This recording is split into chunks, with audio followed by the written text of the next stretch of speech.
This episode is brought to you by Indeed. When your computer breaks, you don't wait for it to magically start working again. You fix the problem. So why wait to hire the people your company desperately needs? Use Indeed's sponsored jobs to hire top talent fast. And even better, you only pay for results. There's no need to wait. Speed up your hiring with a $75 sponsored job credit at Indeed.com/podcast. Terms and conditions apply. Your sausage McMuffin with egg didn't change. Your receipt did. The sausage McMuffin with egg extra value meal includes a hash brown and a small coffee for just $5. Only at McDonald's for a limited time. Prices and participation may vary.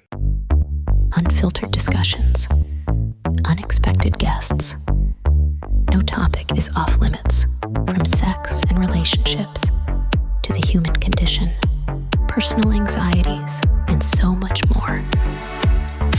The only talk show of its kind in the world. This is The Last Show with David Cooper. Hi, and welcome, and happy Wednesday. I am excited about tonight's lineup, and if you tune into tonight's show, here's what you're going to learn.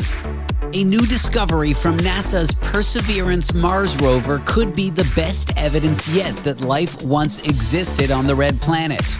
In just about 10 minutes' time, we'll dig into these Martian organic signatures and debate, were they biological or abiotic? That's a fancy word, abiotic. What exactly was this discovery, and why are certain rocks on Mars key indicators that life might have existed there?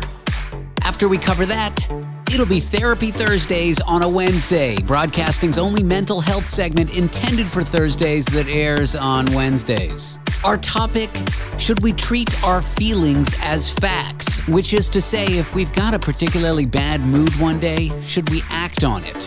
Well, no. We shouldn't treat other people badly based on our initial impulses. So if you've got particularly bad mood swings or know someone who does, how to manage them is what we'll discuss halfway through the hour. That's just some of the show. There'll be more. For now, let's dive in. And we are here with our foreign correspondent, continuing his reporting live from France. He joins us from a train station, if you hear any background noise, and his name is Tony Five. Tony, welcome to the program. David, it is I, Tony Five, live in Lille, my friend. I'm at the Lille Eurostar terminal, about to head back to jolly old England. There are plenty of French people. I just saw, David, the most French person you've ever seen. 2 baguettes, onions round his neck, a stripy top. and what do you call those hats? Like a chapeau? A beret, my friend. No, beret. Come on, David. A beret, my friend. And I said to him, où est le champignon? Which I thought meant, which way is the station? And it actually meant, where is the mushroom? I thought it was where's the champions. Okay, Tony, We've got a special guest here from the control room, our technical producer, Adam Karch, who at the commercial break was telling me a story about you. And I said, wait, we have to have you on the show. Okay. And you have to tell this story to Tony. So Adam, welcome in, my friend. And 1 second, before Adam introduces me, I do love Adam Karch. He is phenomenal. Oh, I love you, Tony, and you too, David. First of all, bonjour, Tony, from France. Very bonjour as well. Bon anniversaire. Carry on. I was telling David, I had a dream about you. David, my world is complete. And even the dog had a dream about me because I can hear him too, the frou-frou. Tell me about your dream about me, Adam. How good was it? That's Ruben, our dog, by the way, so... Okay. I was going to pretend it was a random French dog, because I didn't want to, bust your cover that you have a dog when you're trying to work on the show. But whatever, Adam, it's your only fault.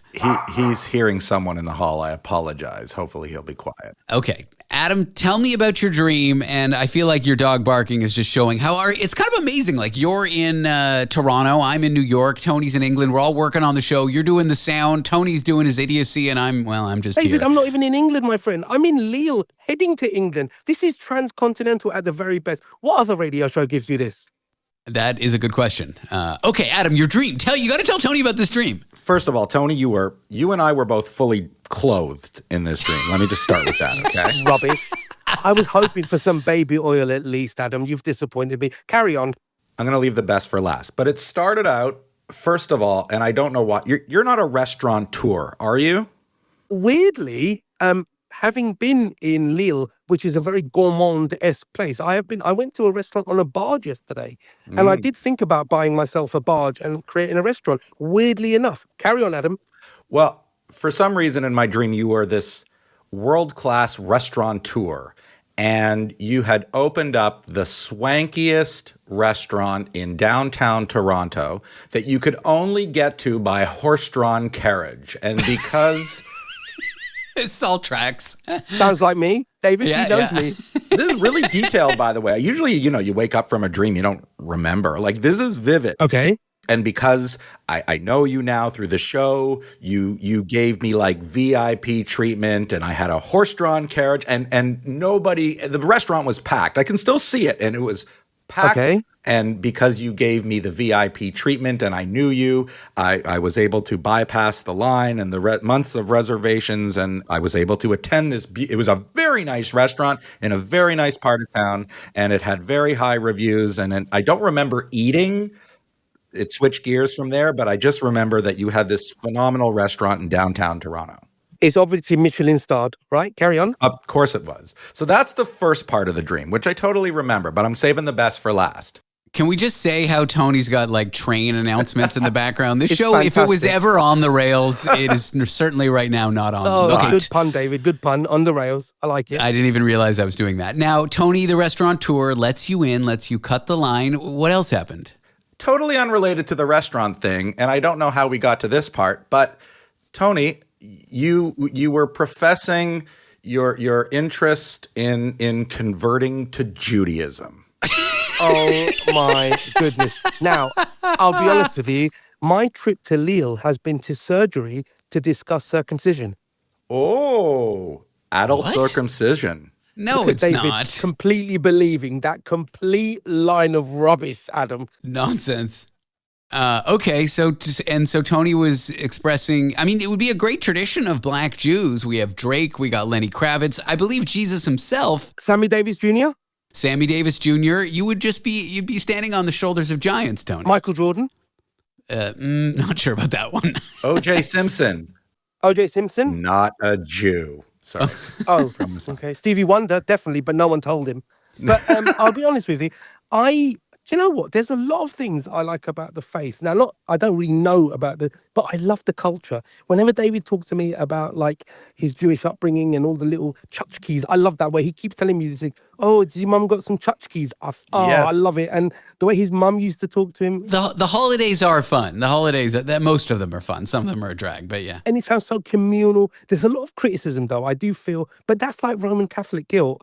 We do have that as well. We share that in our religion. Oh, the criticism from the mother specifically? Oh my God, you're such a complete, underestimate. If you don't become a doctor or an attorney or whatever, then there's Yep. forever guilt. Look, you came out of me. I had to cut myself open to have you, and look what you've done to me. Yeah. So I think we both share that. What do you think? Now, I love it. My therapist always challenges me to interpret my dreams as I am all the characters in Oh, the dream. God. So who's Adam? Adam, you're Tony in this dream, and you're curious about your own engagement with Judaism. Maybe, I don't know. What does it mean? What do we think it means?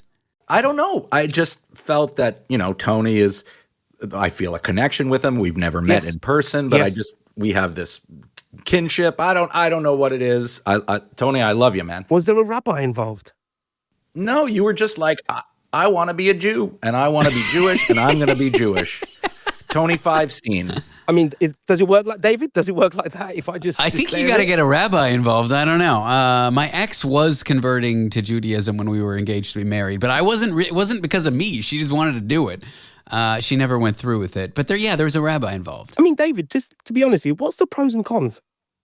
My mother's pretty annoying. Con. Okay. The food's pretty good. Pro. That's all I can think of. Brisket, deli, pastrami, bagels, cream cheese, smoked salmon, lox. So are you saying like the route to conversion is basically based on food? Sure, I'm a stomach Jew, so I like all the good food. not the thousands of years of rich culture and history and oh, that religion, too. no? I think this is the beginning of a scientific research paper where listening to Tony's voice for any length of time, because you do it every day when you work on the Yes. show, Adam, with us, Yeah. drives you insane. That's my conclusion. Oh, I thought you said drive you to Judaism. No, insanity. That would be even fair. That would be even better, yeah. Next time you're in Toronto, I'll invite you, David, you too, of course. We'll have Shabbat dinner. To the synagogue. No, nah, that's boring. We'll go to Shabbat dinner, my mom's house, She'll make a nice brisket for you, and we'll have a good time. Oh my God. David, did he say? Yes. Did he say butt dinner? Shabbat did. Shabbat. Right. Sorry. Shabbat. Tony, Adam, what a pleasure it was having you both. Adam, thanks for working on the show. Thanks for hopping on the mic. And Tony, thank you. I love it. Thank you. David, Adam, I'll see you next Sabbath. You got it. Coming up next, space scientists have announced the best evidence, they say, for life on Mars. What is this evidence, and what would it mean if ancient microbes existed on the red planet? That in just a few moments. Want to be part of the last show with David Cooper? Call us and join the conversation. 1-888-505-6644. This podcast is supported by FX's English Teacher. Last year's critically acclaimed series returns to follow Evan, Gwen, and Marky as they vie for their students' divided attention. See why Cosmopolitan called its premiere season a masterclass of comedy, while Glamour raved it's the year's funniest and most heartwarming new comedy series. FX's English Teacher. All new Thursdays on FX. All episodes now streaming on Hulu. Smart, sharp, and slightly unhinged. Late night's fresh perspective. The last show with David Cooper. Microbe, more like macrobe, said nobody ever. Well, Perseverance, the rover on Mars, has discovered, due to new research, what might be the best evidence for microbial life, little bacteria and stuff on Mars. And I want to learn all about this here with Dr. Jesse Rogerson, an astrophysicist at York University. Check out his book, Daydreaming in the Solar System, that he's probably mad I didn't say co-authored, because then we're not giving the co-authors credit. And I'll stop talking. Jesse, welcome in. Extraterrestrial life. It's a great, fun topic to do. I feel like this is one of the main reasons we go to Mars, right? I mean, we want to know where we came from. We want to know how Earth fits into the rest of the solar system. Mars is this place that has captured humanity's imagination for centuries, and it's one of the best places we can go looking for ancient life. There's probably no life there, but evidence of ancient life, that's one of the best places to go. So what are we looking for? Like the remnants of life? Like some bacteria breathed in some chemical and then breathed it out? Are we looking for microbes in fossils in the soil? Like what are the various things we can be testing for? Yeah, exactly. I mean, the easiest thing to do would be to go and like dig up rocks and see if there's fossils in there, like you can do at the beach, right? But when it comes to what you're doing on Mars, it's about the microbes and the evidence of what microbial life would do to rocks that it's living in and around, or muds and dirts that it's living in around. So this work came from Perseverance. It's the rover at Jezero Crater. Jezero Crater, if you go, I highly recommend this to everybody. Google Jezero Crater on Mars and compare it to the Nile River Delta, because they look exactly the same. This crater it obviously looks like a long time ago. It's one of the best evidences we have, like billions of years ago, Mars had lakes and rivers and oceans. And in this place, it would have been a great place for microbes to evolve, to live, to grow, to metabolize things. And then how do you find evidence that they were doing that if they were there? Well, that's what this is all about. You go and you break open the rocks and you look for depositions of weird minerals that the life would be using. So Perseverance found evidence of two things: iron-rich things called vivianite and greigite. Great names, right? Ooh, those are fantastic names. Vivianite. I went to high school with her. No, I didn't. Okay, but let's talk about those conditions that may have existed back then in the water. Would they have been Earth-like, with like oxygen and geothermal things and hot lava boiling the water to give it heat and have chemical reactions? Like, would it have been similar to the early days of Earth, the early days of Mars as well? Yeah, it's looking like that, billions of years ago, Mars was warmer and wetter and had a pressure of the atmosphere much higher. Today, it's below zero most of the time, and the pressure is 1/100th of Earth's atmosphere. So it's a very terrible place for life.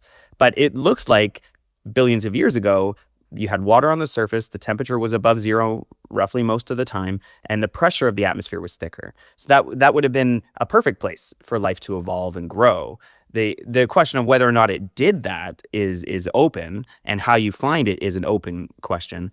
So you're looking for these biomarkers, what a microbe would eat and what a microbe would deposit after it metabolizes poop. into the Just rocks. say it, poop. You can say poop. This is science. We're allowed to do it. Okay, so the Perseverance rover found these two minerals that I've never heard of. Why might they be good evidence for life? So these two minerals, vivianite and greigite, can be created either biologically or biologically, meaning they can be made by life or not life, and there's ways to do that. The way that biology would do it is well-founded and could be possible in the conditions of Mars. The abiological way requires higher temperatures and much more acidic conditions, meaning that on Mars, what we think the conditions of Mars were billions of years ago, it probably wasn't a high temperature place and it probably wasn't a very acidic place, leaving the more likely scenario to be the biological case. So it's either decent evidence for life or decent evidence that there were conditions that life could not exist. So it's either strong evidence for life or strong evidence for, it's sort of like dividing the two cases, being like, that in-between area may exist, not so much. That's a great way of saying it, but the evidence is all pointing the other way for conditions. We have this growing body of evidence that says that Mars was a specific state billions of years ago. The likelihood that it was a high temperature environment is very low. So yes, it could be good evidence that it didn't happen. And that's why we can't say for certain that this is evidence of life, because you can't rule out maybe there was this lava enrichment, maybe there's a volcano there that created a high temperature environment in that one local place and then made these minerals that abiological way. So you can't rule it out. But this, so far, according to the researchers, this is the best evidence yet that microbes may have existed. I have heard that phrase many times before, the best evidence yet for life. I do feel like the day that researchers crack the champagne, it's not going to be some big announcement. It's going to be like some photo of a microbe fossil or something. Like, we're kind of all expecting green men, but when the announcement is finally made, if it's ever made, that bacteria and microbiotic life existed, it's going to be a little underwhelming to the average person, I feel. I think that, what you and I consider evidence of life and what a researcher considers evidence of life are perhaps a little bit further apart than we want it to be. I mean, I feel like I don't think a scientist is going to crack the bubbly until they see something so incontrovertible that they have to just let it go and say, here's the picture of it. It's obvious. We're done. I remember that movie, The Europa Report, where they go to the moon Europa. I think it's a moon of, is it Saturn or Jupiter, Venus? yeah. Or Jupiter, yeah, that's what I said, Jupiter. Movie. I don't know why you said Saturn. And then in the very end, the researchers crack through the ice and there's an octopus-looking thing swimming on another planet. I think that's the level that we're all looking for. This is what we want. Yeah, but will we get it? Probably not on Mars. Now, Mars, an icy place. Let's talk more about ice, because there's some breaking ice news. When I thought we had learned everything that there was to learn about ice, this story comes out. Ice is actually more flexible than you might imagine, which is super nerdy and also super cool and might have like applications in engineering. Tell me about this flexible ice. Am I going to be using it like a toy for my cat? This was such a really interesting story because you'd think that we would know about water, right? Water is everywhere. It's all over the surface. It makes us up. You think that we would understand the basic process of water going from different states, freezing or evaporating or whatever. And we know on a macro level, to use some of your words from before, on a macro level, we understand, but down at the micro level, at the nano level, literally at the levels of molecules, what exactly is happening during the freezing process? That is a tough thing to do because it's very inaccessible to imagery. So you can't just like take a DSLR and be like, oh, great, I'll watch water freeze. It's not like that. You need to use an electron microscope. You need to shoot electrons at the atoms that make up water in order to see them freeze. But when you do that, you mess with the sample. You shoot electrons at the water and it's like, nope, I can't freeze the way I was going to. And so you don't get a good image. And water's pretty unique. Of all the things that freeze, water is one of the few that actually expands instead of contracts when it freezes. So water does some wonky, wild things when the temperature changes, when the pressure changes in conditions that aren't normal on Earth. That's right. Water is such an amazing molecule. When it lattices up, it gets bigger. It creates more space. It floats on top of the water, which makes the water underneath protected for life. It's one of the most amazing molecules out there. And these researchers were trying to understand and get images at the nano level, make movies at the nano level of the water freezing. And they developed a novel way to do this. They put the water between two pieces of carbon. And then they had a different way of using the electron microscope without destroying the sample. And when they made movies, there's a 5-second movie you can watch. They actually saw little bubbles forming and moving around within the lattice structure, actually demonstrating that it is more flexible and why it's more flexible compared to like metal, for example. Well, that sounds super cool. I wish we could chat about it more, but we're out of time. I'm here with astrophysicist at York University, Jesse Rogerson, talking ice, talking life on Mars. Jesse, what a pleasure it was having you here. Hey, thanks for having me. Up next, should you trust your mood of the day, even if it's particularly negative, and then act on it? No. You should be even keel, cool as a cucumber, and we'll tell you how to manage those moods and not act on impulses in a minute. Want to be part of the last show with David Cooper? Call us and join the conversation. 1-888-505-6644. Experience a membership that backs what you're building with American Express Business Platinum. Enjoy complimentary access to the American Express Global Lounge Collection and a welcome offer of 200,000 points after you spend $20,000 on purchases on the card within your first 3 months of membership. American Express Business Platinum. There's nothing like it. Terms apply. Learn more at americanexpress.com/business-platinum. When your therapist won't take your calls anymore, there's always the last show with David Cooper.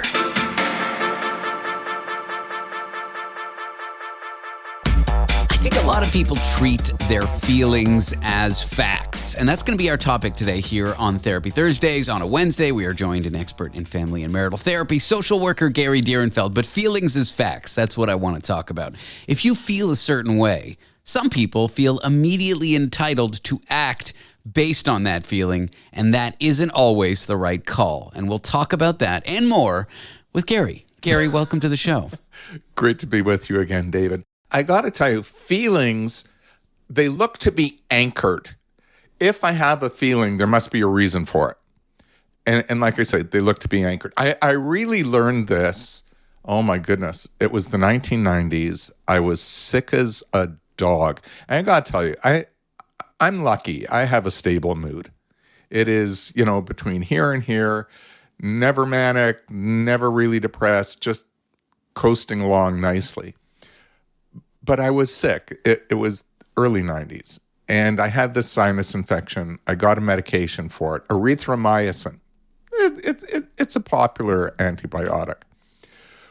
Within a day and a half, first of all, my stomach was just falling to pieces. I was in such pain, but I was depressed.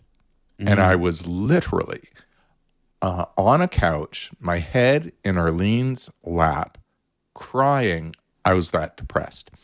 And it was at a point in time I was trying to get my private practice going, and it wasn't doing well, David. It really wasn't. And I thought, this is the source of my sadness and depression. Because of the stomach ache, I attributed it to the erythromycin. I went back to the doctor. I said, I can't take this anymore. She switched my medication. Within a day, the stomach ache went away. So too, the depression. Interesting. So you got that whiplash of an extreme mood from the context of someone who wasn't getting extreme moods. Yes. But again, this idea of feelings need to be anchored in reality. So I attached that extreme mood to my circumstance, not getting the private practice off the ground yet. But it was that next day that I realized I'm not depressed. I don't feel bad about where my private practice is. What the hell was I thinking? And the takeaway, the learning is that we people, I'm including myself, we do this all the time. We have a big feeling. Sometimes it's a small feeling. we don't necessarily know where it comes from, but we say it's because of. We attach that feeling, and then we act as if we act accordingly. It gets us into trouble. I am not blessed like you being a cool cucumber. I have had. I mean, right now I'm at a journey with my mental health that things are a lot more even keel. My extreme moods at the high end, happy and low, are not unmanageable. But there's been a period in my life where they were extremely unmanageable. I don't believe you can necessarily control your mood.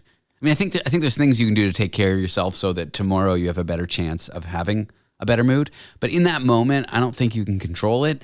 I don't think you can control your initial impulses. Like maybe you're sitting there on the couch with your head in your wife's lap, crying, thinking, I'll just close the practice. That'll end my problems. I don't think you can control those impulses, but I think you can control your reaction to those impulses. Suppose you've got a wife who's jealous of the husband a lot, and, his female coworker texts him something about work, and you see it on the phone. A reasonable thing. There's nothing phony going on, nothing fishy going on, I guess. That wife may not be able to control the impulse of suspecting that, he must be having an affair because his coworker texted him about an Excel spreadsheet. Yes. She has a choice with how she acts and how she treats that impulse. And therein is, the heart of cognitive behavior therapy. We can have a feeling, we can have a big feeling, and we have to catch ourselves in the midst of that feeling. And then we have to ask ourselves consciously, intentionally, does this feeling necessarily make sense? Do the facts on the ground support what I'm feeling? Or are my feelings, in a sense, running amok? And, many people where their feelings get them into trouble is that feeling runs amok and they run along with it. And as you started the top of the show, they take their feeling as a fact. We step back. We want to put thinking between feeling and doing. That's the heart of cognitive behavior therapy. Yesterday on my social media, Facebook, I wrote about borderline personality disorder. These are persons who frequently, if someone gets too close emotionally, they feel intimidated. If someone pulls away who should be emotionally close, they feel abandoned. There is this constant discomfort in their skin with their feelings. There's a therapy, it's called dialectical behavior therapy.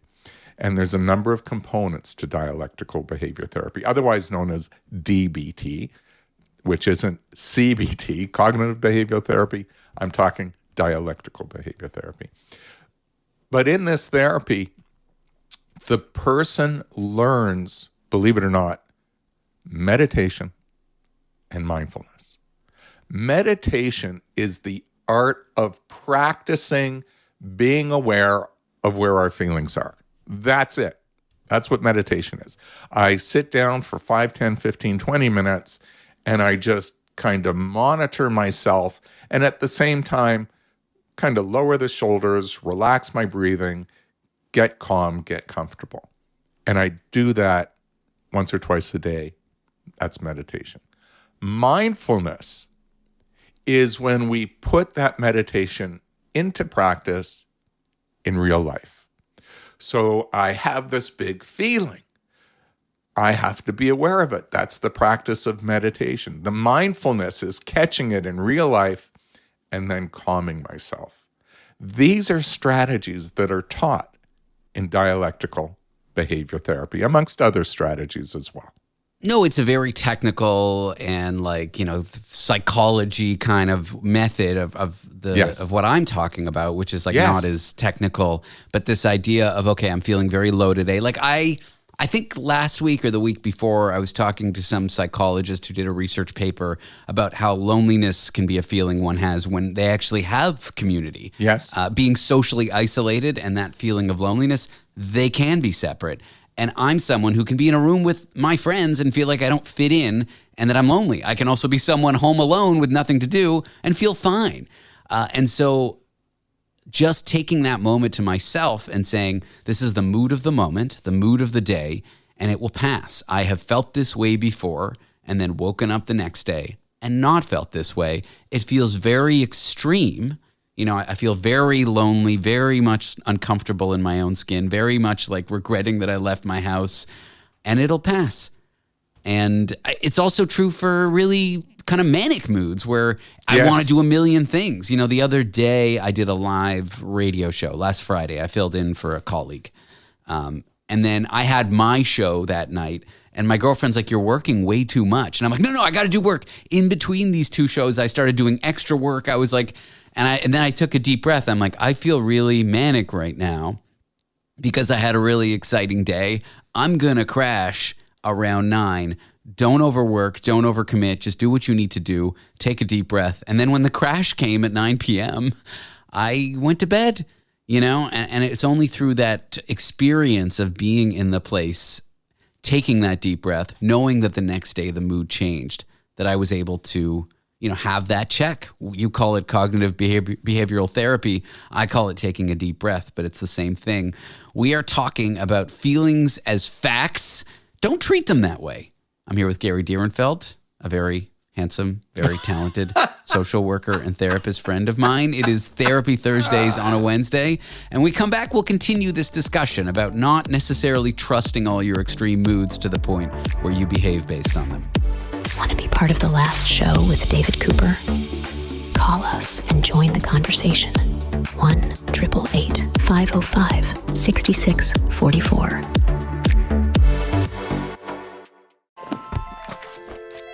Routine, adjective, used to describe an individual whose spirit is unyielding, unconstrained, one who navigates life on their own terms, effortlessly. They do not always show up on time, but when they arrive, you notice an individual confident in their contradictions. They know the rules, but behave as if they do not exist. Routine, the new fragrance by Miu Miu, defined by you. The human algorithm, where emotional inputs create unexpected outputs. The last show with David Cooper. And we are back. It is Wednesday night, which means it's broadcasting's only mental health specific content intended for a Wednesday, intended for a Thursday that airs on a Wednesday. I can't even get it right. It's Therapy Thursdays on a Wednesday. Gary Direnfeld is here. We are talking about feelings as facts. Should you treat every extreme mood that you have as something to behave directly on? The answer, no, but it's a little more complicated than that. Gary, welcome back. I want to tell you a story. This person asks the rabbi, what's the difference between Christianity and Judaism? I've heard this one. Is this where the priest, the rabbi, and the imam all walk into a bar, or is this different? This one's different. All right. This one's different. So the rabbi says, you know, and by the way, I'm not presenting myself as a theologian here, so I could get this wrong. But here's the story. I feel like I needed that disclaimer. Anyways, so the rabbi says, in Christianity, you are judged by your feelings. You are judged by your thoughts, improper feelings. Yet, in Judaism, we are not. We're judged by our behavior. And the rabbi explained, just as you did, actually, David, in the first segment, that feelings can be so fast, thoughts so fast, so fleeting, that in truth we can't control them. They come, they go. However, behavior is always a choice. And that's why the rabbi said that in Judaism, we're not going to hold you accountable for what you're feeling or thinking, but we, or the Lord, will hold you accountable for what you do. And, you know, again, it's built into dialectical behavior therapy. It's built into cognitive behavior therapy. We're always trying to manage our behavior. Mm-hmm. Your example, again, before the break, of being in a somewhat manic state, not clinically manic, but you were excited, you were trying to do a lot, and you were realizing that you could overdo it and a crash would come. That is mindfulness in action, that you had the wherewithal to look at your behavior in the moment, live as it was occurring. You were able to make a reasonable prediction based on your observable behavior, so that when that prediction came true, you were no longer overwhelmed by it. You had a strategy in place. You went to bed. Yeah. And I crashed and I felt terrible. And I replayed the whole day in my mind. I'm like, oh, everything went bad. I fixated on mistakes, but I took a deep breath in the low mood and thought, this will pass too. So there's a Jewish expression, tsuris mitsuris. That means problems on top of... I don't know where all this Jewish is coming from today. Hey, I'm Gary. I got tsuris mitsuris with the rabbi. Oi, Gewalt. Tsuris mitsuris means problems on top of problems. So some people kind of thought build. Oh my goodness, today's going to be a bad day. Oh, it's going to be a bad day because this is going to go wrong. And that's tsuris mitsuris. I'm adding problems on top of my problems. And heck, some problems are real. That tsuris is real. But then we layer on more tsuris. That's tsuris mitsuris. Problems on top of problems.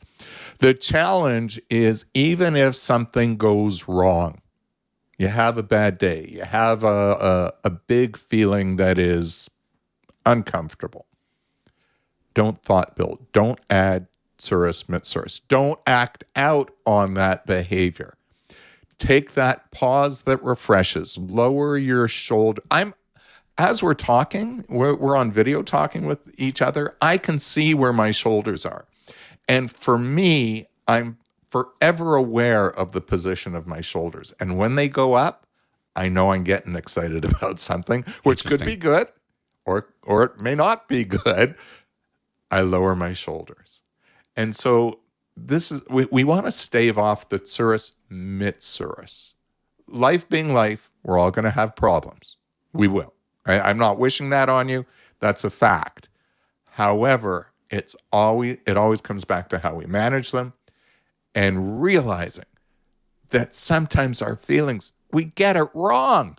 Mm-hmm. We get it, something, you may say something to me that triggers me and I think, oh, you dastardly David Cooper, how dare you say that to me? And then wait a minute. I misheard David Cooper. That was actually a compliment. Moving along a little bit here, what do we do when a friend has very mood-based behavior? Like, so when we catch them when they're feeling great, everything's a yes, they're the best person to be around, and we catch them in a low mood, they're mean, and they're very kind of like unbalanced with their emotions, but then the behavior matches those emotions. Like, what if it's a friend? What if it's a parent? What if it's a sibling? What if it's a spouse? We have kids growing up in households where the mood of the day reigns and determines behavior. Mm-hmm. And that's where you get the phrase walking on eggshells, because somebody is in a bad mood. Look out, I'm walking on eggshells. Don't poke the bear. So depending on who that is with, your ability to reflect on the situation and recognize it for what it is, your capacity to bring that to another person's attention, the capacity of that person to reflect on that kind of feedback. All of this is going to determine what we do with that. With some people, if they approach us in a bad mood, it's like, you know what? I just want to get out of Dodge. I'm going to extricate myself. With other persons, I may comment and say, I've noticed something. I'm curious. You seem to be in a foul mood. Did somebody, piss in your cornflakes this morning? What's going on? And did you know that you're exuding it? Right? So we can use empathy and curiosity to bring to someone else's attention their mood and the impact. But again, depends on the relationship, depends on that person. And it also depends on yourself to present that, not from a place of blaming, guilting, or shaming, but a place of wonder and curiosity and concern. I know I said this before the break, but I feel like I end up saying this to friends, sometimes my girlfriend Miranda, my parents. I've said this to them a million times. I don't know how true this is, but I deeply believe it. I believe you can control your mood. Sorry, let me restate that. I don't believe you can control your mood. I don't believe you can control your impulses, but I do believe you can control how you act and what you do with those moods and those impulses. And I know that's the basis for cognitive behavioral therapy. We just talked about all that, but I believe that, and there are those that don't believe that, and I don't know how you can come to that conclusion, but I find myself saying that a lot, and I just feel like that's an important point to make in this conversation. Totally. And David, that's what makes us human beings, that we have this capacity, that we don't need to act just on the basis of a feeling, that we can self-reflect. The other animals don't do that. This is what makes us uniquely human. And for some, it is a stretch, though. For some, it is difficult. And there are strategies to learn that as a basic skill. What are some of them quickly? Just mindfulness, breathing, telling yourself it'll pass, knowing that you felt this way before and then the next day you didn't, like just kind of taking stock of when things are normal. Yes, those are the lists. The other thing I tell people is, write yourself a note, a reminder. Pin it on the steering wheel of your car so it's the last thing you see before you go in the house. Do not bring my mood into the house, just like you would leave your muddy shoes at the doorstep. Literally, we can do that with the mood, but you have to be mindful about it. Well, Gary, it is a great joy having you on the show. I am in a great mood because I'm around you, but I won't act on it. Instead, I'll let you go to the commercial break, which is what I'm supposed to do. Gary, thank you so much for being here. Great to be with you. Therapy Thursdays on a Wednesday. Gary Direnfeld is an expert in family and marital therapy. Coming up next, a thrilling time of the year, Cybersecurity Month. And experts have said cyber threats have never been worse than they are now. Should you be worried about that? We'll tell you in a minute. Want to be part of the last show with David Cooper? Call us and join the conversation. 1-888-505-6644. At Sierra, discover great deals on top brand workout gear, like high-quality walking shoes, which might lead to another discovery. 40,000 steps, baby! Who's on top now, Karen? You've taken the office step challenge a step too far. Don't worry, though. Sierra also has yoga gear. It might be a good place to find your zen. Discover top brands at unexpectedly low prices. Sierra, let's get moving. The last show with David Cooper. Procrastinate your life away with us. All right, it is Cybersecurity Month. What are you doing to celebrate? Baking a cake, hacking a computer? We are going to talk all things cybersecurity with Francis Syms. It's Cyber Slice with Syms. Francis is also an associate dean with the Faculty of Applied Sciences at Humber Polytechnic. Francis, it is great to have you back on the show. I am so happy to be back on the show. It's your favorite month of the year, Cybersecurity Month, the month where your phone is ringing and you're on radio programs and TV programs and no one wants to leave you alone, do they? It's the most wonderful time of the year. It's Christmas for you. I want to talk about a recent analysis about the level of threats to the West, to computer systems, governments, companies, whatever, coming from countries like China, Russia, even North Korea, this axis of cyber evil, if you will. Some cybersecurity officials are saying it's as bad now as it has ever been. Should we be worried? Should I change my PIN code on my ATM card? What is the practical takeaway from all these threats coming in from foreign countries? We hear about it, but I don't know, is there a practical takeaway for the average person? Yeah, so I think there's two big groups of threats. One is from criminal actors, like you think, old school mafia types that are trying to extort as much money as they can out of you, right? And we hear about those types of things every single day, a ransomware attack here or there. Somebody's held hostage and they may or may not pay to get the data released. That's happening every single day. It doesn't always get reported. It only gets reported if it has some real impact on the consumer. But with the nation states, so we're seeing a little bit of that with the nation states. We're seeing that in particular with countries like South Korea. They've raised a lot of money through those types of ransomware attacks. Wouldn't it be North or you're talking South? Oh, North Korea. Oh my God. It's a slight Through difference, South Korea, Francis. they'd never let me back after Yeah, that. a slight Korea. slight difference between North and South, here and there, give or take. One is a great ally to the West, the other, not so much. I love South Korea. I was there twice in the last 3 months. So Maybe your brain's just getting, are you a spy, Francis? What's going on? Okay, I'll stop. Okay, so state-sponsored, corporate attacks coming from North Korea. This could be anything from like ransomware, Bitcoin attacks, even banking attacks, thing like this. that's right. Now, what we're starting to see, though, is more attacks that focus on crossing that digital divide.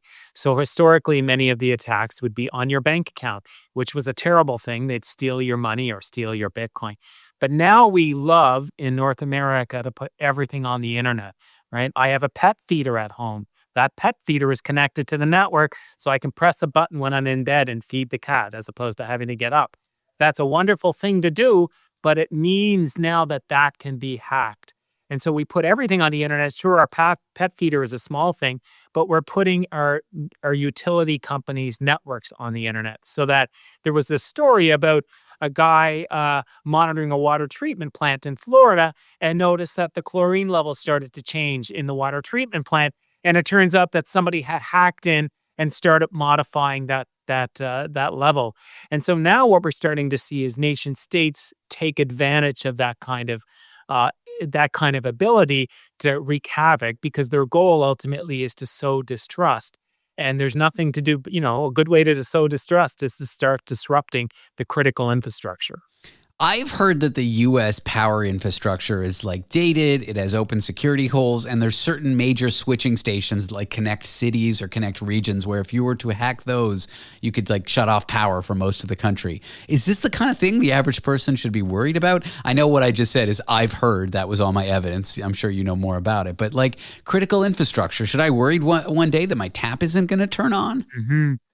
I don't know that the average consumer can do much about it. So maybe worrying about it isn't going to be particularly useful. But what I think you can do is talk to your municipality to make sure that, like if you're working in a water treatment plant and you think, wouldn't I love to put that on the internet so I could work at it from home? Think twice before you put it on the internet, because that's exactly what could happen. There was a story in the news in the US last year where they found SIM cards, or basically phones, inside of solar inverters. These are the things that convert solar energy, when they hit the solar panel into electricity, converted to the right kind of electricity. And what they found is embedded basically cell phones in that equipment that would allow some other nation state from another country, and they thought maybe China, to be able to access and disrupt the power grid through those devices. So it isn't just fiction, it is actually starting to happen. And we think that in Canada and the United States, there's tens of thousands of attempted attacks on our power grids every single year. Luckily, we've done a good job at holding them back. But, at some point we'll hear about something leaking through and, you could result in the network for half the country going down for a period of time. Is cybersecurity like the future of warfare? On the one hand, it sounds dystopian, but on the other, like I'd rather have my power go out for a few days than see a tank rolling through the streets. Yeah, I think it is. And I think there's, the UK, there's some people saying that the UK is already in a cyber war with Russia, right? So there's some people in the security world that believe that we're already in that sort of stage, in that cyber warfare mode, actively with some of our adversaries. There recently, we decided in Canada, the United States, the other Five Eyes countries, that we were going to ban Huawei technology. Now, Huawei is a cell phone manufacturer from China, because we didn't want their equipment in our networks because we are concerned about spying and control. Well, it turns out last year they found this state-sponsored group, they think state-sponsored, from China, in the telecom networks in Canada and the United States. It was called Salt Typhoon, and they were purportedly wiretapping Donald Trump, Mike Pence's conversations during the election and other people's conversations. And so that's exactly the kind of thing that's happening. And that's part of the reason why in Canada and the United States, we have huge tariffs on Chinese EVs.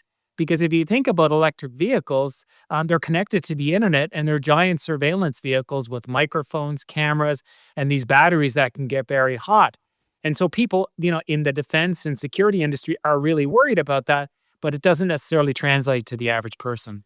Now, this is nation state stuff that, as you say, may not translate necessarily to the average person. Do you want to talk to me about how cybercrime is targeting smaller and smaller businesses, hoping to extract small ransoms? We're not talking millions and billions here. We're talking hundreds of thousands. Yeah. And so I would say, until about 5 years ago, you had to put a lot of work in to launch an attack and to get money from somebody. I mean, in the early days of cyber attacks, you would hear a story, you would see some email in your inbox saying a long lost relative in another country, maybe somewhere in Africa, is going to give you an inheritance of $30 million.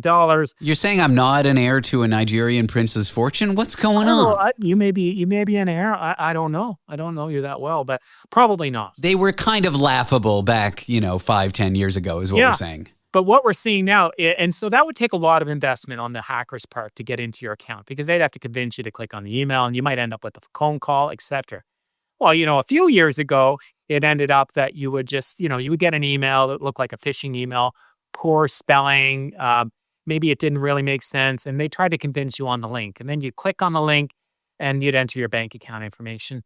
Well, now with AI and deep fakes, it's so sophisticated that, a couple of years ago, there was this big scam going around where you might be an accountant in a business and you get an email from your boss saying, I'm in a meeting, it's really urgent. Can you pay this invoice? I can't get to it. And so they would try to convince, the assistant or the operations manager to pay that. Sometimes it sometimes wouldn't work. But now what we're seeing is deep fake voice clones where people are getting phone calls that sound like it's coming from their boss asking them to pay a bill. And then they think, of course, that must be authentic. It sounds like my boss. And they're going ahead and paying that. So AI is creating this situation where it's making it more convincing and it's making it more automated, which means it makes it cheaper to launch an attack. So the days where you might have had to invest 2-3 hours into the work, you might say, well, I need to get, $1,000 out of it. But now with a computer script, you can maybe invest a minute of your time and you might think, well, that's worth $100 because I don't have to do much work to get it. So the amount of money that you need to make it successful is a lot less because you can do it in a more automated way. Very interesting. Francis, we're out of time. Thanks for joining me for Cybersecurity Month. What a great pleasure it was having you on the show. I'll talk to you next year. All right. That was Francis Syms. Solo travel. Ever wondered what it's really like to travel the world alone? How to start if you're curious but never tried? Tips, secrets for safe, rewarding trips by yourself right after this break. Want to be part of the last show with David Cooper? Call us and join the conversation. 1-888-505-6644.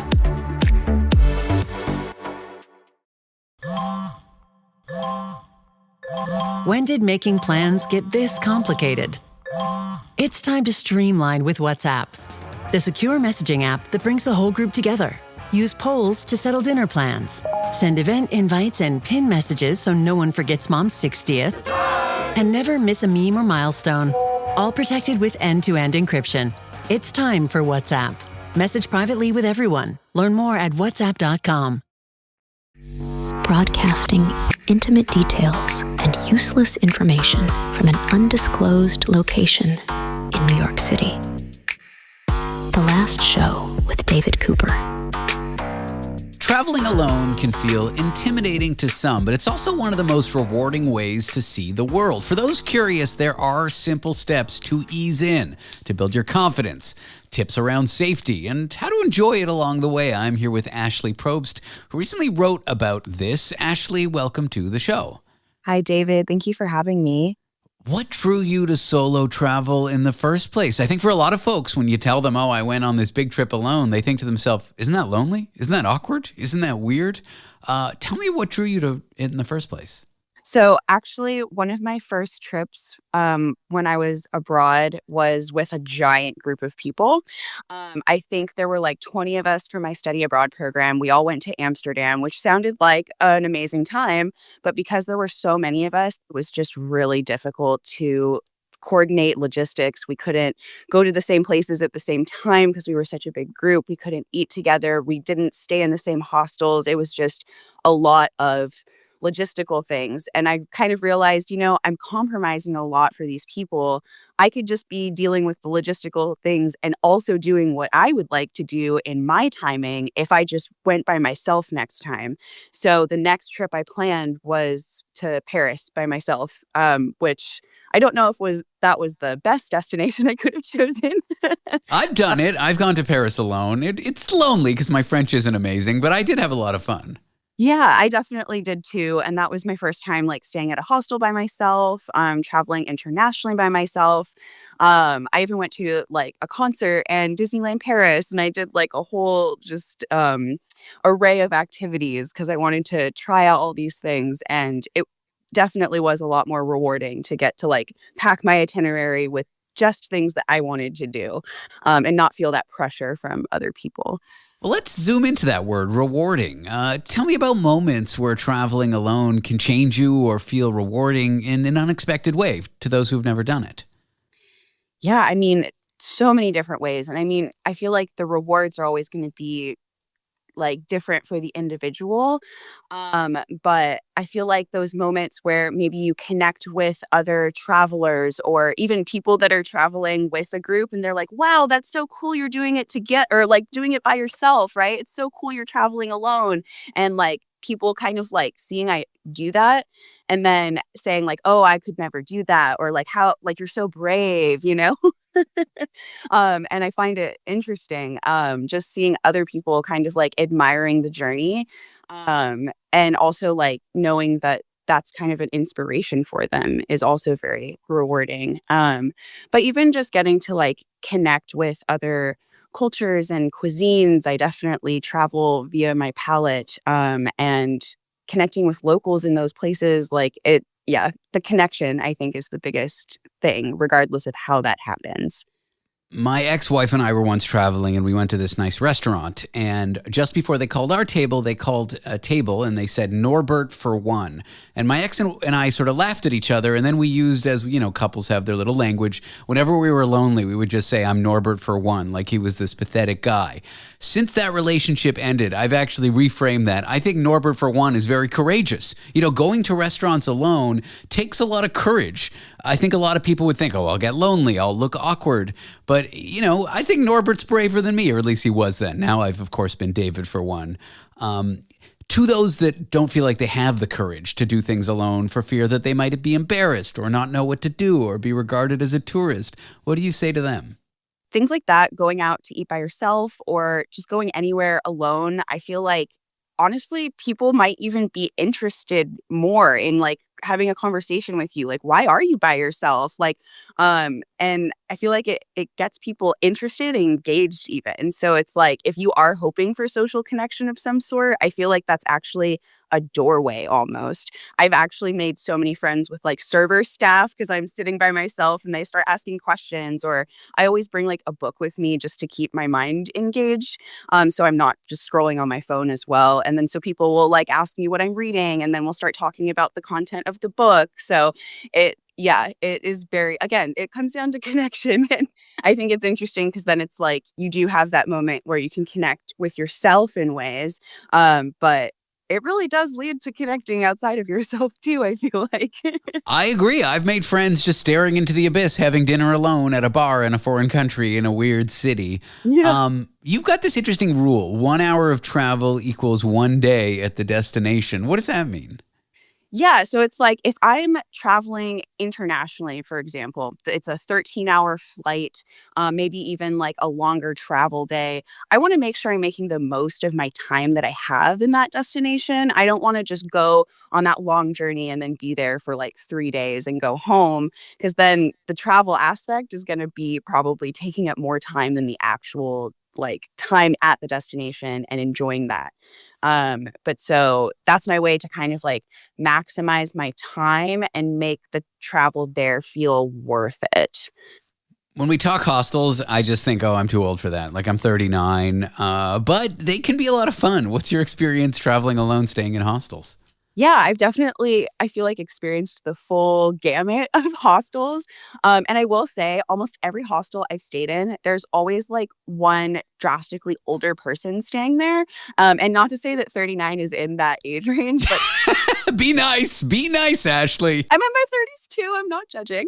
But no, there's always like someone that's older. Like it's not always just like a bunch of kids.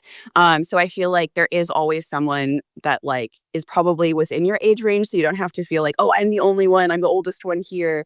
There's actually probably someone older than you there. I have definitely had experiences where I've made really great friends at hostels, like a group of us kind of coming together, like, oh, we're all here at the same time. Like, let's see what activities we can align for, or let's just like go on a random walk in a shopping day or something, or go out to dinner.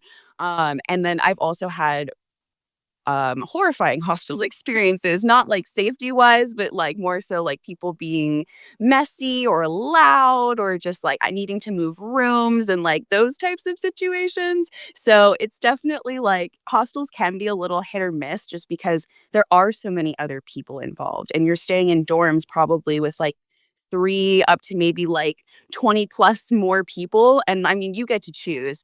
But yeah, it can be a little hit or miss, but I feel like the good experiences that I've had at hostels outweighs the kind of like the moments where it's like, oh, should I go to a hotel right now? You've got this great idea when traveling alone, and I love it. Carrying a conversation starter. For you, it's tarot cards. I don't know what mine would be. I got to think about this. Maybe it's my tattoos. I don't know. I guess it's kind of cheating because I'm not really carrying it. Tell me about this strategy. Like when you're alone, you got like a little trinket or knickknack to spark up a conversation with someone? Yeah, and that kind of like goes back to what I was saying about like bringing a book to dinner, like just anything where I feel like someone can have this quick snapshot of like, oh, this is something that person is interested in. A quick snapshot of your personality in a way. And actually, I think tattoos are great because then you don't have to pack anything for one. But that is a very good conversation starter. Like people will notice my tattoos and ask me about them. And I feel like that's a great way to show off your personality as well, right? Especially with tarot cards. Like that's such a niche thing that I'm like, okay, if anyone wants to talk to me about this, like we're definitely on the same page about something, right? And I mean, yeah, I've brought my tarot cards to like bars before too, and then people are like, oh, what's happening? And then all of a sudden I have people like wanting to get readings like while I'm out, and it's very fun. I've had a good time doing that for sure. So I think it's important for you to find something that like works for you, aligns with like the things that you like, and would attract the type of people that you would want to have conversations with. We are almost out of time, but I got to know, after a decade of solo trips, is there just one lesson you'd wish people would know about solo travel? Yeah, don't be afraid. Just go for it. Like, I feel like people are scared to do things by themselves. And maybe it is like that fear of how other people are going to perceive them, or I'm not sure, but whatever's holding people back from trying it, like just go for it. And even if it's like, just go somewhere close. Ashley Probst is a freelance writer. Ashley, thank you. Yes, thank you. Coming up next, now speaking of travel, I've been on a long trip, expecting to come back home refreshed, but only been exhausted. After the break, we'll talk to someone about how to avoid that, how to come back home refreshed. Want to be part of the last show with David Cooper? Call us and join the conversation. 1-888-505-6644. At Blinds.com, it's not just about window treatments. It's about you, your style, your space, your way. Whether you DIY or want the pros to handle it all, you'll have the confidence of knowing it's done right. From free expert design help to our 100% satisfaction guarantee, everything we do is made to fit your life and your windows. Because at Blinds.com, the only thing we treat better than windows is you. Visit Blinds.com now for up to 50% off primetime deals and free professional installation. Rules and restrictions apply. Prepare to have your mind blown as we delve into the complexities of relationships, explore the cutting edge of science, and celebrate the bizarre and beautiful absurdity of the world around us. This is The Last Show with David Cooper. We all dream of that perfect getaway, but often our vacations can leave us more exhausted than refreshed. I can relate to that. I'm still catching up on sleep from my vacation 4 weeks ago. I am here with someone who discovered a simple rule that transformed how they travel. Less planning, richer experience. It's called the 3-3-1 rule, and we're about to tell you all about it with travel journalist Tim Graham. Tim, welcome to the show. Thank you very much. Can you relate to being really tired and exhausted after travel? Like, the idea is you go to some place and you come back refreshed emotionally, ready to jump back in the driver's seat at work. You're going to get along with all your friends and family, and it just doesn't really pan out that way. It doesn't, does it? Yeah, I mean, I guess I'm quite fortunate living in the UK, very close to 3 big London airports. So I love travel, so the opportunity to go away for, weekend breaks and things, I guess, has always been in my DNA. Yeah, I travel a lot. I was fortunate enough to work for an airline in a previous life as well, so did a lot of cheap travel through them. But yeah, like you say, often I would come back almost needing another holiday to get over the holiday that I'd just been on. Was there a turning point when you realized you might consider changing how you travel? A couple of years ago, I did a trip to Singapore. It was one of those sort of trips where it's somewhere I've always wanted to go. It's been on my bucket list for a while. I didn't have a huge amount of time. I had about 4 or 5 days. So flew all the way out there from London and planned this, perfect trip, all the sites that I wanted to see, all the experiences I wanted to have was all pre-planned. I should say I do love a plan. So yeah, I was kind of really looking forward to it. I'd got back to the hotel room, having a little bit of downtime, and then I'd been living on coffee really just to keep myself going. And I just drifted off to sleep and woke up, realized I'd missed this amazing sound and light show that I really wanted to see. Oh, no. And I was like, this is ridiculous. I'm just trying to pack so much in that I'm not actually really enjoying this anymore. This is just about ticking things off a checklist now. And coming back from that trip, I realized something had to change. And that's what sort of helped to shape the 3-3-1 rule. We were recently in Barcelona, and of course, midway through the vacation, our stuff got stolen, and my girlfriend's very much a planner, this museum, this park, this site, this thing, this restaurant, this neighborhood, and as soon as we got our stuff stolen, she just kind of gave up on all that, and we just went with the flow and did whatever, and even slept in one day, and it was for me, a nice vacation, other than the stuff being stolen. When the plan goes out the window, fun stuff can happen. And I know I buried the lead at the beginning there. Can you break down this 3-3-1 rule and how you kind of used it at that moment to rethink how you traveled? Yeah, exactly. So each day, what I try and do is aim for 3 experiences. Now, they don't have to be big experiences. It could be something like a trip to a museum, but equally it could be, a walk along the river or a trip to a viewpoint somewhere. So I that sort of satisfies the planner in me because, I get some things to tick off. But then also a lot about traveling is experiencing local culture. And I love food and drink. Who doesn't? So I try and plan in 3 food or drink stops as well. So whether that's, street food or a snack, it could be, the local delicacy or something wherever I am. It might just be a simple coffee, sit down, have a coffee, watch the world go by, or go to a rooftop bar and enjoy a cocktail with sunset. So it doesn't have to be, a big lavish meal or anything. And then the final thing is one wild card. And this is the thing that has kind of enriched my journeys really, is because it's something that's spontaneous, unplanned. So it might be, a conversation I have with a local who tells me, about a fantastic place to go, or I might be on that walk along the riverside and think, oh, that looks quite interesting over there. Either I'll go and do my spontaneous exploration there and then, or I'll make a note of it and sort of think, right, I'll come back to that later on. So it gives me a little bit of structure without pressure. So I end up with a lot richer memories rather than just this ticking off a checklist. I guess it's not about doing less, it's about remembering more for me.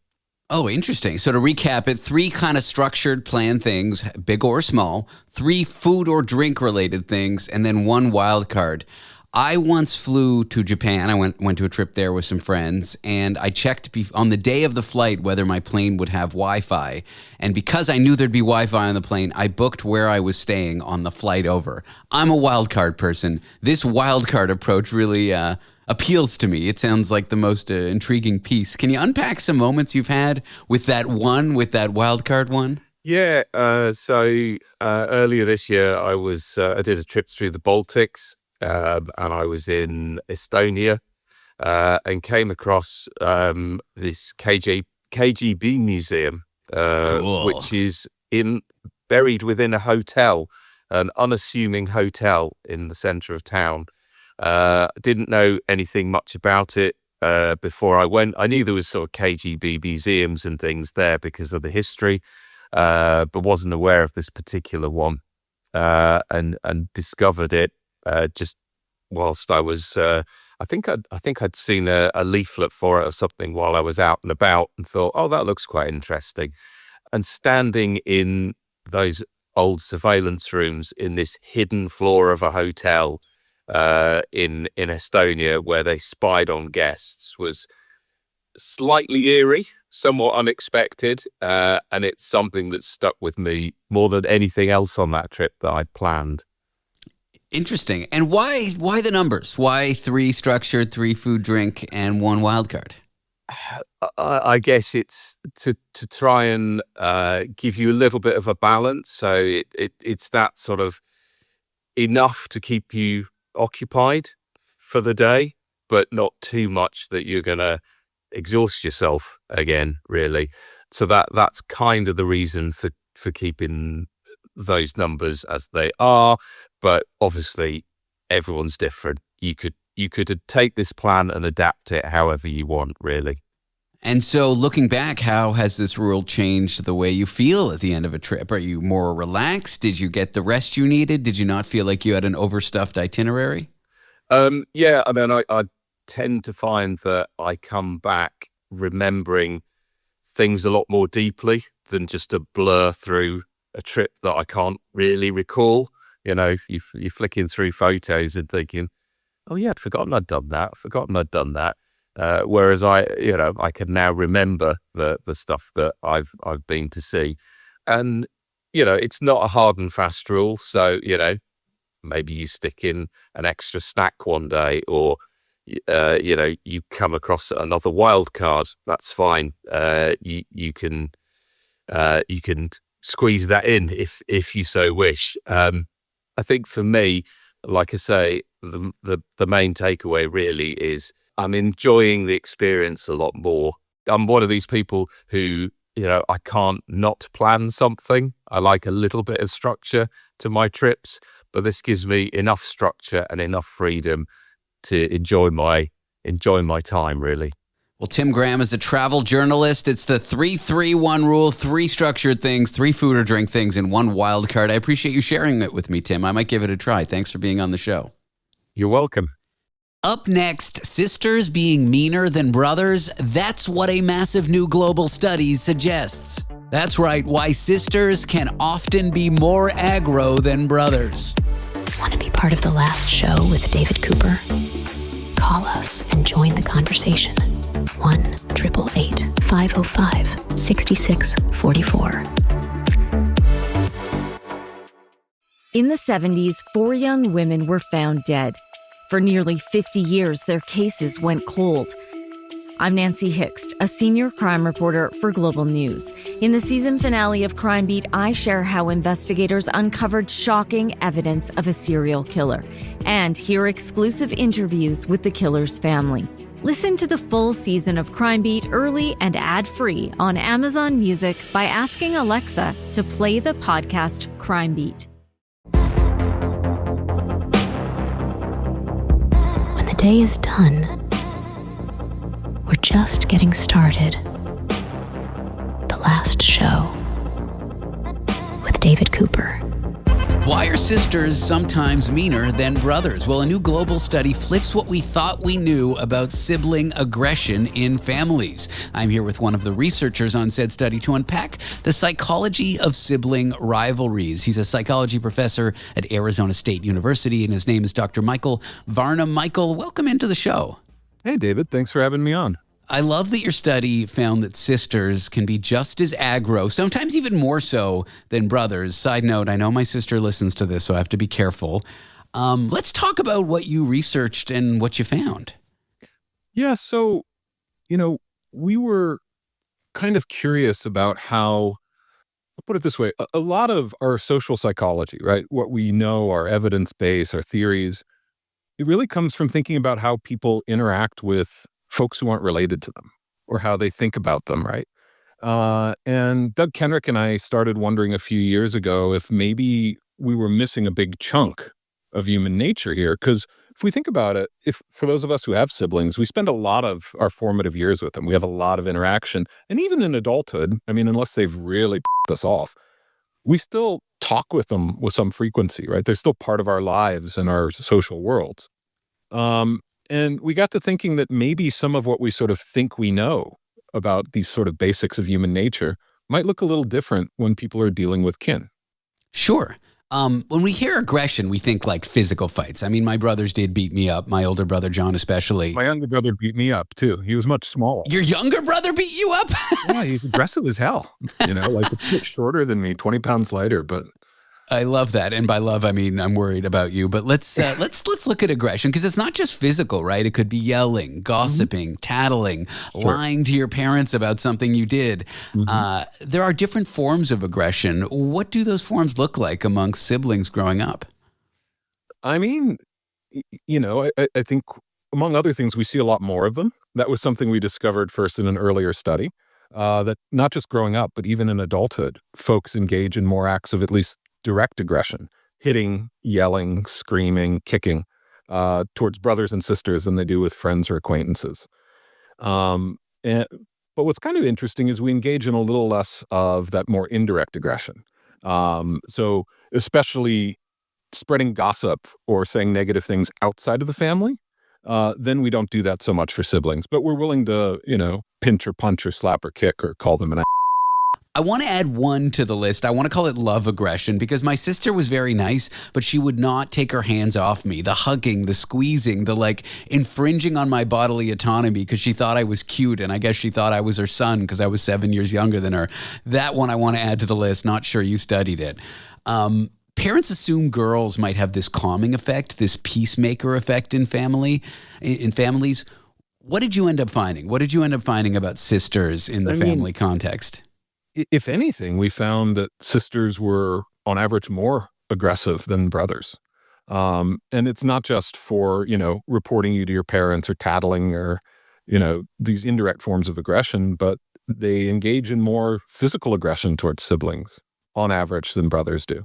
And this varied a little bit around the world, right? But in basically no society did we find that brothers were more aggressive than sisters. This was a pretty big study. You didn't just look at one town or 500 people in one town. You looked at a huge data set, didn't you? Yeah, we were lucky enough with some collaborators to get data from 24 countries in very different parts of the world, right? Everywhere from, the US and Europe to the Middle East, Latin America, Africa. And this was a study where, we ran some initial experiments in the US, and we were a little surprised by this finding, but we thought, hey, this is really cool. And we were wondering, okay, is this something strange about the American cultural context? Have we, for some reason, socialized our children such that, sisters are particularly aggressive in America, but not so much in Sweden or Saudi Arabia? And the data suggests otherwise, that there was no real systematic variation across societies. This seems to be universal as far as we can tell. So we should be comforted to know that our brothers and our sisters can be jerks no matter where we live, shouldn't we? Yeah. Or if we ever wish, we'd been born somewhere else and things would be different, well, they might be in a lot of ways, but our brothers and sisters wouldn't be nicer to us. At least that's what our work suggests. How do you test for this in like a rigorous academic way such that you can publish it in a journal? Like, how do you definitively note these trends? Sure. I'll say with, some caveats, right? I don't know that it's definitive. And the way we got data on this is we simply asked people, okay, when you were growing up, how often did you hit your brother, slap your brother, yell at your brother, make up stories and tell your parents, report them to authorities? And we also asked them, okay, as an adult, how often do you do this kind of stuff? And then we asked, okay, thinking about your relationship with your friends or acquaintances, how frequently do you engage in these kinds of aggressive behaviors? And so it's all self-report data. So maybe these 4,000 people were just systematically lying to us. Can't rule that out for sure. But we do have other data that wasn't part of this paper where we asked people, okay, how often were you the victim of aggression from brothers and sisters? And that actually tells the same story. So it's sort of hard to explain this by people selectively reporting or misremembering or trying to make themselves look good. You shouldn't see both sides of the coin telling the same story. The cultural narrative that brothers are jerks, they're aggressive, sisters are nice. Were you surprised that what you found wasn't quite the story that people tell? Yeah, I think the first time we found this, right, and we published a smaller paper just with some American samples, and I think the first time we failed to find that sex difference, Doug and I both looked at each other and said, because we're evolutionary psychologists, and for a lot of good theoretical reasons, we expect women to be less physically aggressive than men. There's greater costs, right? Women on average tend to be smaller. Of course, there are exceptions. And if we think about differences in mating strategies, it could be more costly to your reproductive fitness if you're female to get into a fist fight or a bar brawl. Sure. So, and we're talking about our ancestors like greater apes and stuff. There'd be some utility in males being more aggressive, females being less aggressive. Sure, right. And before the invention of baby formula, if a mom happens to die while a kid is young, that's the end of the kid. So women should be a little more physically cautious for a few reasons. And a lot of that holds today, right? That's, our psychology is still shaped by this, and it still kind of makes sense in the modern world. So we were surprised to see this, but then we thought about it a little more and we said, well, if you think about a fight between siblings, it's unlikely to escalate into one of you grabbing a club or smashing a bottle over each other's head, putting the other one in the hospital. And data suggests that, right? We're much less likely to kill our siblings than we are to kill our friends. So aggression, yes, but certain caps to the aggression when it's a sibling. Yeah, there seem to be sort of limits, but the argument is maybe we're aware of that. And so we feel like we have a little more leeway. And also think about, if you bump into someone on the street and you push them or call them they're probably not going to want to cooperate with you, over the next several months or years. Or you hit your friend, right? That might dissolve the friendship. You hit your sister hits you, and one of you needs a kidney later on down the road, you're probably still going to give them the kidney. Fair enough. All right, sister, I guess I'm going to have to give you a kidney. Is there any benefit to sibling aggression? Like, is there any kind of healthy level that we observe or why we observe it kind of thing? Sure. There's probably not a benefit to the one getting, punched or yelled at or tattled on, but to the person doing that, they're probably gaining some small advantages, right? If we think about sibling rivalry, competing for parental attention and love and resources, maybe we can afford to be a little more selfish inside our families because they're probably not going to walk away from us, cut us off, or murder us, right? Fair enough. Well, I hope not, Mom, if you're listening. I hope not, too. But at least ours haven't so far, right? Well, Michael, this has been a fun chat. Thanks for chatting to me about sibling rivalries, how sisters can be just as aggressive as brothers, if not more, and sharing your research with the show. I appreciate you coming on. Absolutely. My pleasure. It was great to be on. Thanks, David. Dr. Michael Varnum is a psychology professor at Arizona State University.